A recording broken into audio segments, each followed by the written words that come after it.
Hi everyone, National Master Steven Adams here. Today I'd like to share with you an interesting endgame that I had in a Elite Chess Rapid game.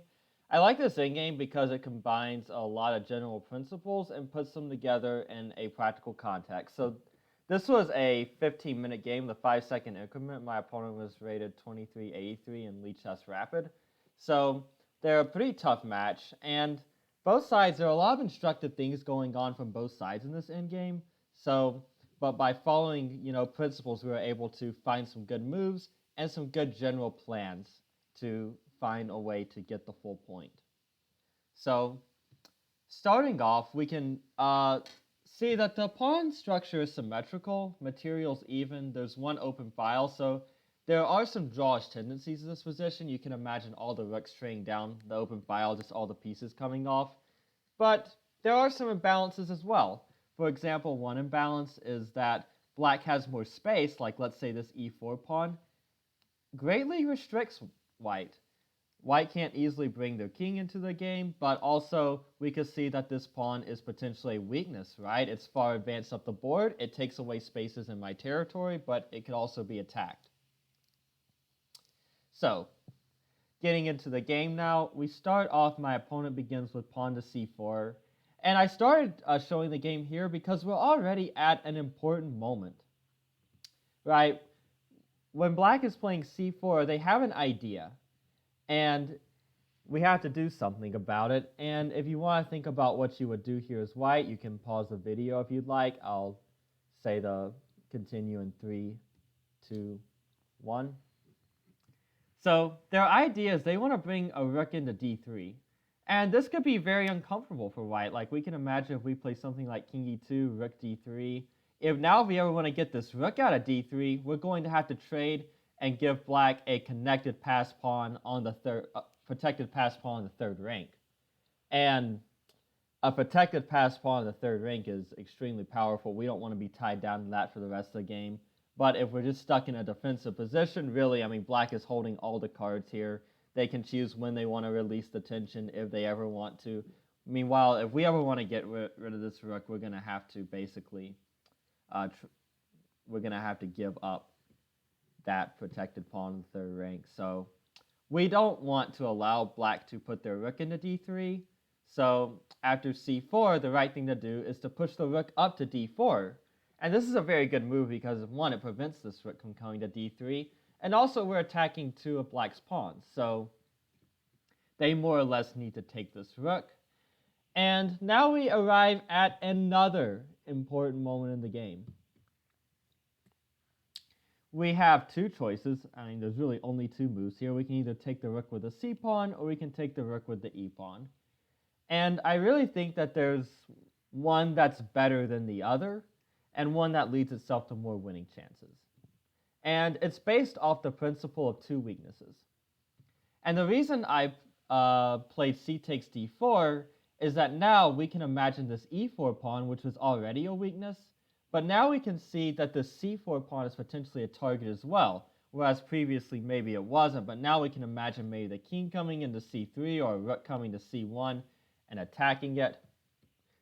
If we continued with e takes d4, this is fine, but now maybe even black gets a chance to trade off the e pawn later. They could leave it there. It's not as easy to attack this guy. And also, there's only one weakness, and a lot of times, only having one weakness isn't enough to win. A lot of times you need two weaknesses to attack. So c takes d4, knight d5, king e2, and now my opponent plays pawn to b5, and this is a good strategical move by my opponent because we can see what they're thinking is that you want to push pawns where you have the majority. And right now my opponent has a queenside majority. They have 3 pawns to 2 pawns on the queen side, and so that's the right side for them to be pushing pawns on because that's where they can create a pass pawn.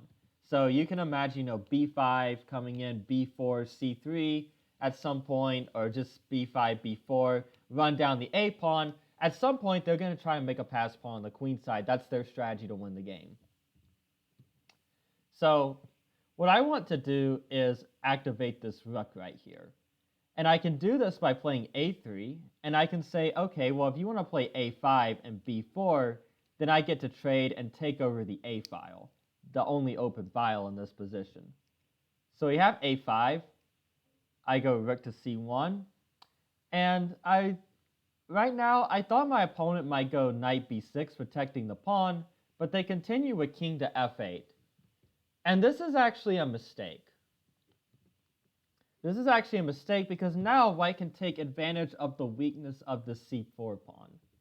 And, I'll give you a little bit. You can pause again if you'd like, but I'll tell you the move in 3, 2, 1.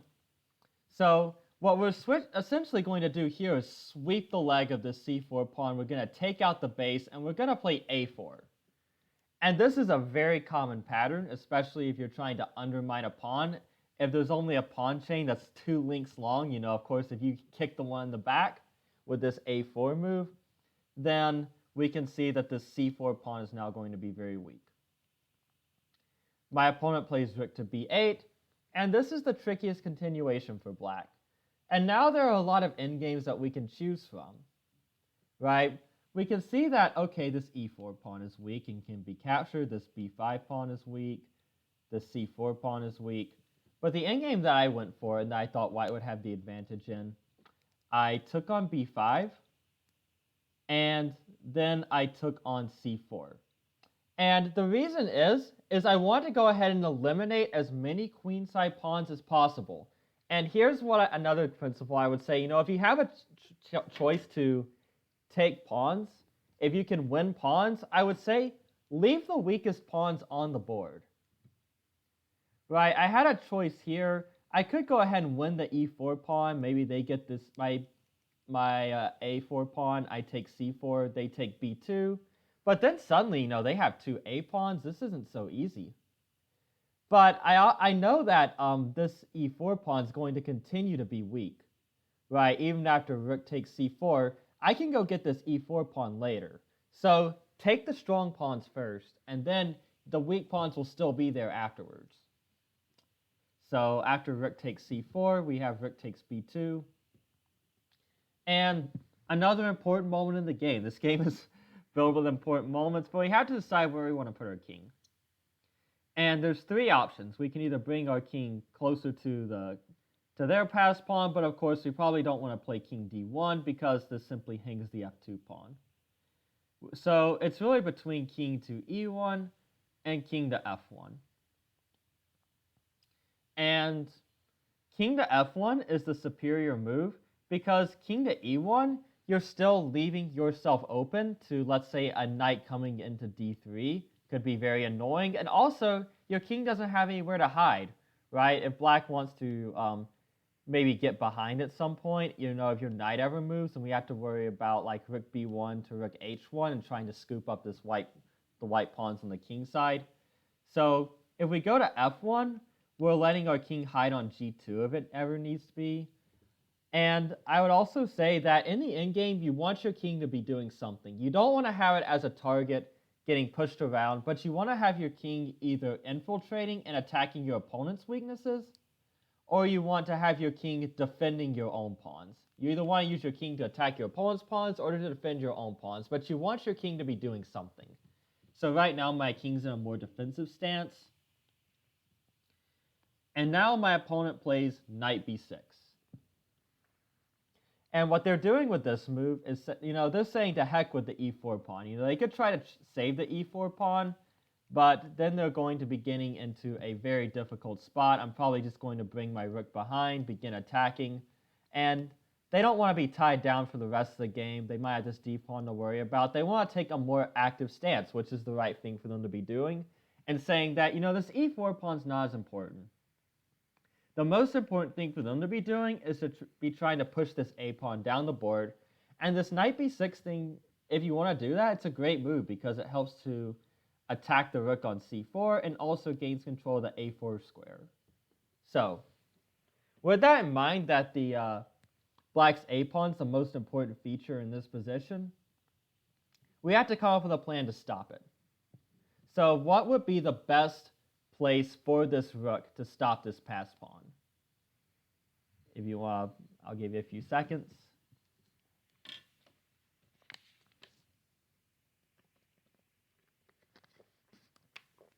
Okay, 3, 2, 1. So the right way to try to go about stopping a passed pawn is you want to put your rook behind it. So the correct move is rook to c7. And after a4, again, we don't want to go after the e4 pawn yet. We want to go rook to a7 and go ahead and put a stop to it. Remember, this pawn is still going to be here. But if we get too greedy and grab it, then that would have given black the opportunity to continue to advance their pawn. We want to stop this guy in its tracks. So now my opponent plays rook to b3, trying to advance their pawn to a3. But after knight takes e4, a3, we can see that white is in an ideal position to stop this pawn because, well, black can't really move their rook off the third rank or else the pawn will fall, but also they can't move their rook off the third rank if they're trying to get to b2 to advance the pawn any further, well, the pawn still falls.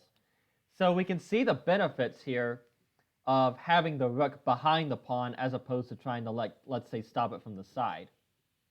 So after a3, I play the move knight to d6, and we're potentially going after their f7 pawn, or we're looking to bring the knight back to attack black's pawn from behind.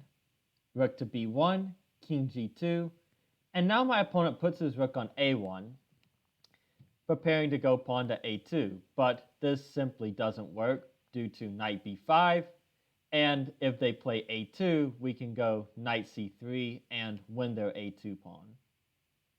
And again, we just see how good it is to have your rook behind the opponent's passed pawn. This is the best defensive position. So instead of a3, they go knight c4 to try to defend it. But now I'm able to simply kick this knight away, and my opponent's forced to go with the pawn, rook e1, knight takes a3. And as of now, white's just up 2 clear pawns. This endgame is completely winning. I'll show a few more moves, but just knight d2 just really quickly. Again, I bothered my opponent for a knight trade. Knight e4. And I want to be careful about a little bit of counterplay. You know, I'm a little bit worried about my f2 pawn in some lines being weak, so I go rook a2, defending my 7th rank. Rook c1, knight e5. And I'm just focusing on consolidating my position. After f6, rook a8, king e7, rook a7, getting back on his 7th rank, king e8, knight d3, rook d1, knight c5, knight c3, bothering him again for trades, and rook takes g7. And here, I don't really think it's necessary. Like, we had rook d2, rook g6, rook c2, and after rook takes f6, now I know like it's not necessary to really show any more of this because what we see is what started off as an equal endgame. Now, you know, white's won 4 pawns. And yeah, that's just been a success in every way. But kind of as a review, you know, don't let your opponent establish a strong piece in an outpost. That was the first thing. The next thing, use the principle of 2 weaknesses. You know, create a weak c4 pawn and e4 pawn. If you just take e takes d4, then only the e pawn's accessible, and that makes black's defensive task a lot easier. But after c takes d4, now their c pawn is accessible and their e pawn's accessible. The next thing we learned is that you want to kick out the base. You want to sweep the leg of your opponent's pawns and undermine them. So a4 is a good technique in the endgame if you want to attack these pawns. And I would say the next thing that was important is if you have choices of pawns to take, because no matter what way we do this trade, it's going to be 2 pawns for 2 pawns. I'm going to take 2 of their pawns. They're going to take 2 of mine. So if that's going to be the way the trade's going to turn out, well, I'd rather leave this weak pawn on the board and get 2 of their stronger pawns. And the last thing that was important is if you want to stop a pass pawn, the best spot for a rook is behind the pass pawn.